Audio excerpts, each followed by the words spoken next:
Browns and Jets on Thursday night, Mary Kay, and this is the game a lot of people had circled at the start of the season. You know, the Steelers, maybe the Browns can't beat them. The Saints, maybe they can't beat them. We know differently. They probably should have won both those games, but the Jets was the game the Browns that fans had circled. So, is this a must-win for this team now, sitting at 0-1-1? You know, I don't want to say must win. I feel like that's an overused phrase. In my mind, you kind of save the must wins for when you're facing elimination from the playoffs or facing elimination from contention.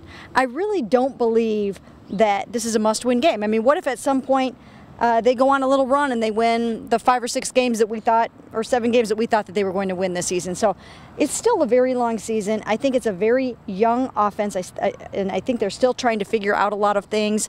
I don't think all is lost if they don't win this game. See, I'm going to disagree with you here. I maybe not must win because I'm kind of with you. That is a phrase we use a lot. But to me, if the Browns are actually a better football team, if they actually are a team that believes they are as good as the Steelers, as good as the Saints, and they do believe that, by the way, after those first 2 games, I think they have to come home on Thursday night. I think they have to beat the Jets because then it opens up so many more possibilities. Now you go to Oakland and they're struggling. You've got Baltimore coming in, and Baltimore is not exactly a world beater. There's some things that can happen if you beat the Jets on Thursday night, but if you don't, now you're winless through your first 3 and you got to sit on that for 10 days. I think this is a very important game for this team to win. I think it is. I mean, every game is very, very important. It was important for them to beat the Steelers. You know, I mean, that was a vitally important game to open and set the tone and things like that. But again, even though I think it's vitally important, I don't think that they should look at it as a make or break proposition. I do think that even if they don't, I actually think they're going to win this game.